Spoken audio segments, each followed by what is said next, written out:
All right, everyone. Our topic today is music notation, and in this lesson, we'll describe music notation. We'll also learn to identify some signs and symbols used for music notation, and of course, we'll decode some musical signs used for staff notation. All right, let's go. Have you ever thought of the reason why teachers insist that you read and write in certain language? Um, no. All right. Okay, that's not true. It's to enable us get a better grasp on the subject and effectively communicate through the text of the language. Right? So, what is music notation? Although we perceive music with our ears, it can also be packaged so that we can see it. This call for music notation. Now, music notation is the graphical representation of musical sound on paper using musical signs and symbols. It is, of course, one of the oldest surviving means of documenting musical pieces. Now, remember, the recording of music is like a recent development towards the end of the 19th century. But you see, music notation has been in existence for centuries, even before this time. So it has been one of ways in which we can keep our music for ages. There are solfege notation and the staff notation, but our focus here will be on the staff notation, right? Okay, so what is contained in the staff notation? Okay, in staff notation we have signs of various sizes and shapes used to depict musical sounds, right? The direction for performing the music as well as additional information about the music and some of the information contained in a musical score are the title, the subtitle as the case may be, name of the composer, lyricist, yes, if it's a vocal music. So the dynamics, tablature for guitar or ukulele, chord symbol, metronome mark, composition date, and copyright inscriptions. So you see all this in staff notation. Now, what are the signs and symbols used for music notation? Okay, we have some of them like the staff, the clef, the musical letters, bar lines, lecture lines, and of course the musical notes. Right. What is the essence of music notation? Now, it helps the music creator communicate his musical ideas effectively. So you as a composer, you are able to pass your thoughts in notation using signs and symbol. That is the idea, your ideas will be effectively um, conveyed in a written form so that anybody that wants to perform the music, no matter where they want to perform the music, can easily read and understand what you actually want the music to be. All right. It's also foster better interpretation of a given music. So in the part of the performer, it also help the performer interpret the composer's thought. All right. Now it's also help to preserve a piece of music for ages. Now imagine how music has been stored even before the invention of recording system. You see, it's two writings, two music notations. So music that has been in existence for ages, preserved through music notation. Now, we'll be talking about some signs and symbols for music notation, and the first one is the staff or stave. So it's like the background.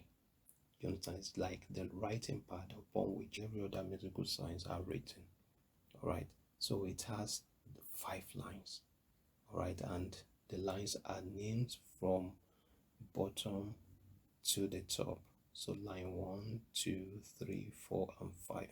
Remember, from the bottom to the top, not the other way around, right? Okay, and we have the spaces, of course, 4 spaces.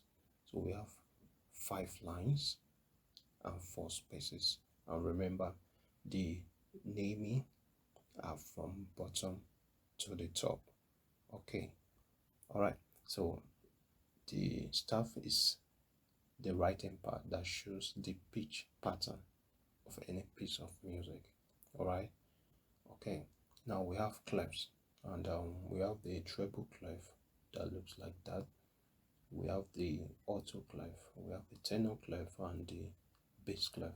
Now, if you look at alto and tenor clef, they look similar, but the difference is the fact that in your alto clef, you see it fixes on the third line, right? It fixes on the third line. While in tenor clef, you see that the curve here also fixes at the 4th line. It fixes at the 4th line. All right, so that's the difference, the major difference between the alto clef and the tenor clef. Musical letters. Now, musical letters are 7 letters, usually derived from the first 7 letters in the English alphabet: A, B, C, D, E, F, and G. All right, that is, there's nothing like H. We don't have H in music. This is wrong. So instead of going to H, you go back to A again. So you go back to A all over again, right? And relating to the keyboard, so you see we have A here, we have B here, and C all along like that up to G. So it means this is A again, right?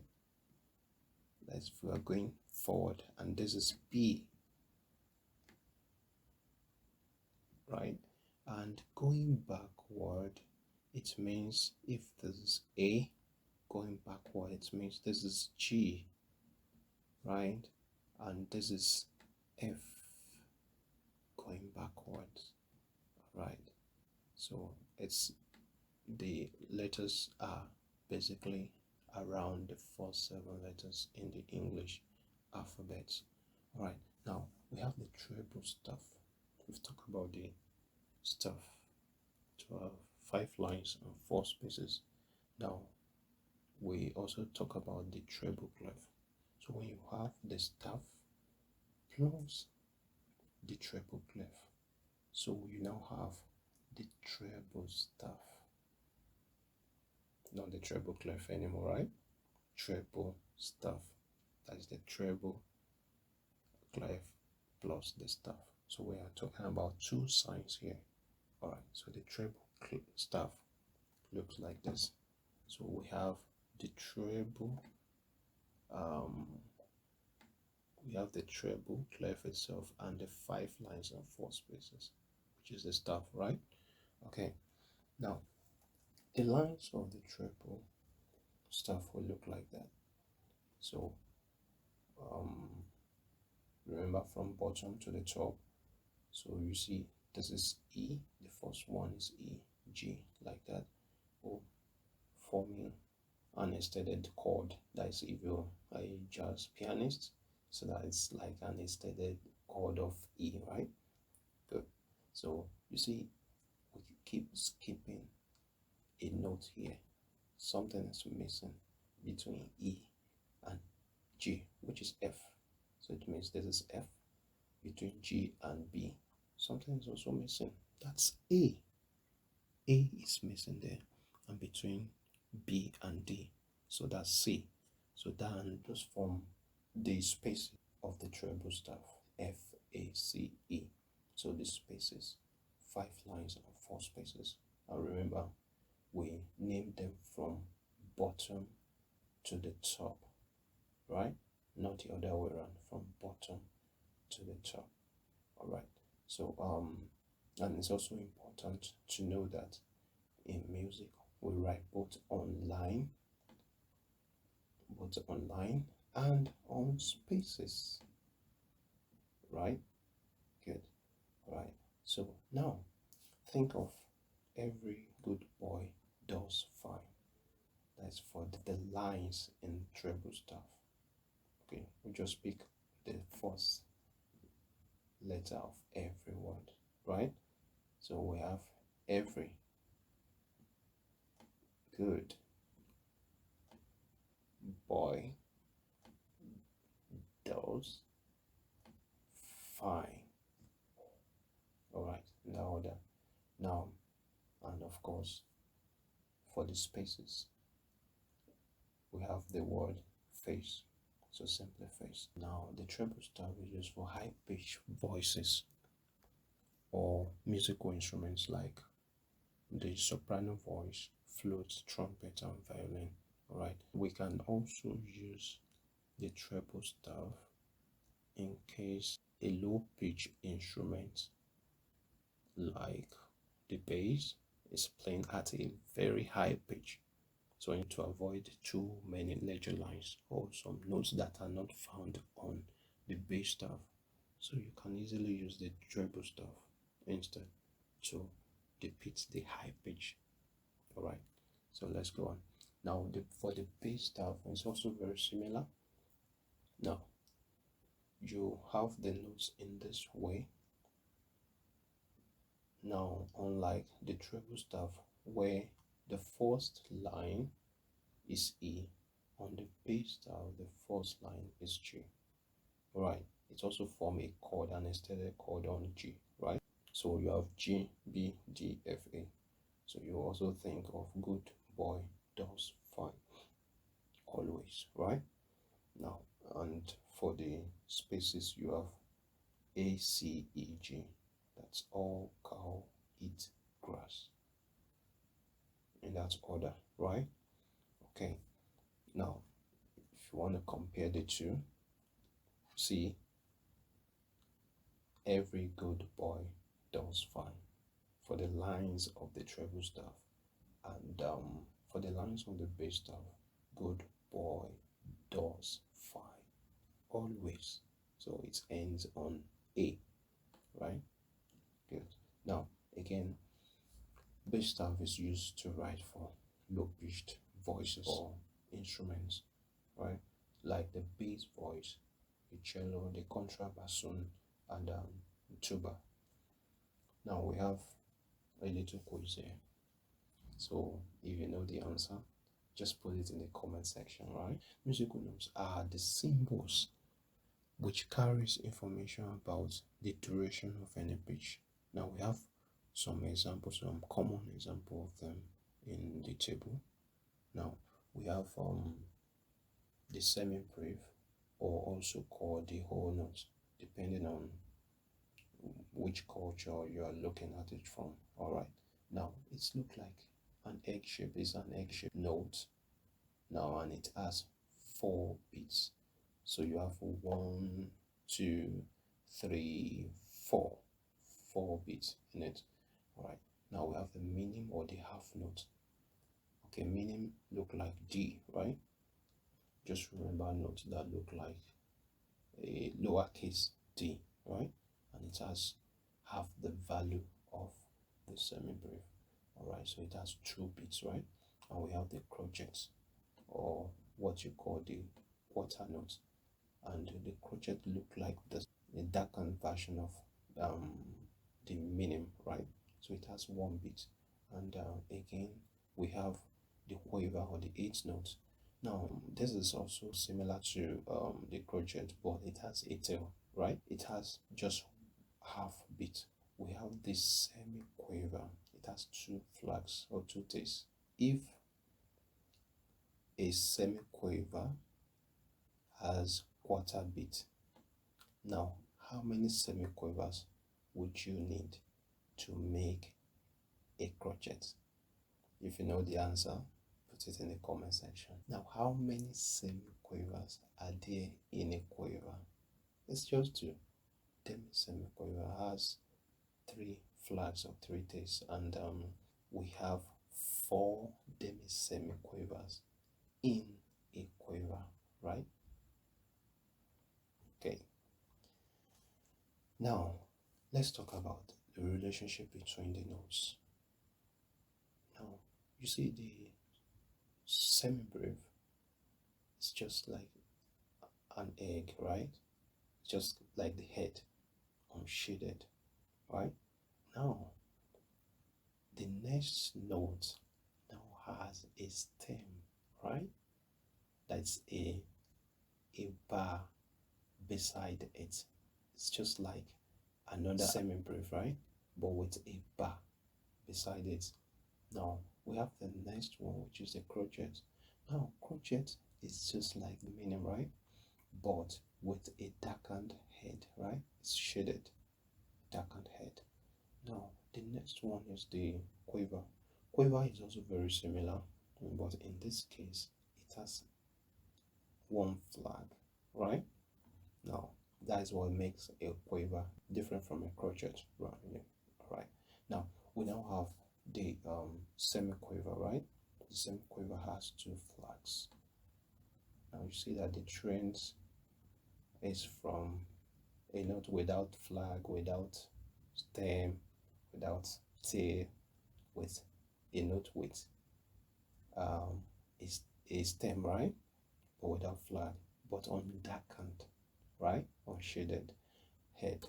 Now, we now have another note with a shaded head, right? With stem, of course, but still without flag. And we have a note with 1 flag and a note with 2 flags, which is the semiquiver, right? Now we now have the demi-semiquiver, a note with 3 flags. So it has 3 flags or 3 tails. So that's what makes it different from this, right? So we can also have another note with 4 flags, right? And so on and so forth. Now, let's talk about the features of the musical notes. The flag, right?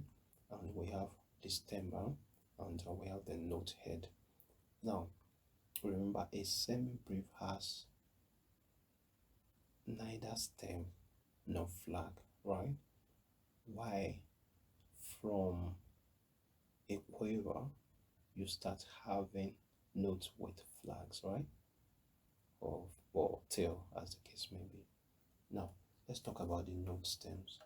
Any note with stem written on the first line, on line 1, or space 1, or line 2, or space 2. So any of these notes, we have their stem going up. So if a meaning, if a crochet, quiver, semiquiver, demi-semiquiver is written on any of these parts of the staff, you say that their stem will face up, right? So every note stem written before the 3rd line, right, will go up. Every note on the 3rd line, we have its stem either going up or coming down, right? But from the 3rd line, the stem must go down, just like we have here. There's the 3rd space now. Okay, so from the 3rd space, the stem goes down, just like we have here. Or the 4th, there's the 4th line, and there's the 4th space. So the stem must go down. All right. Now, I want you to pause the video and attempt this exercise. The response will look like this. So this is correct and this is wrong. Now, you have another one here. So the answer will look like this.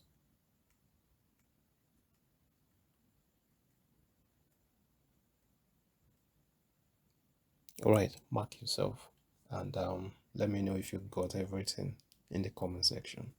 All right, now let's go to the next one. We have another exercise like this. Again, pause the video and attempt it. The answer will look like this.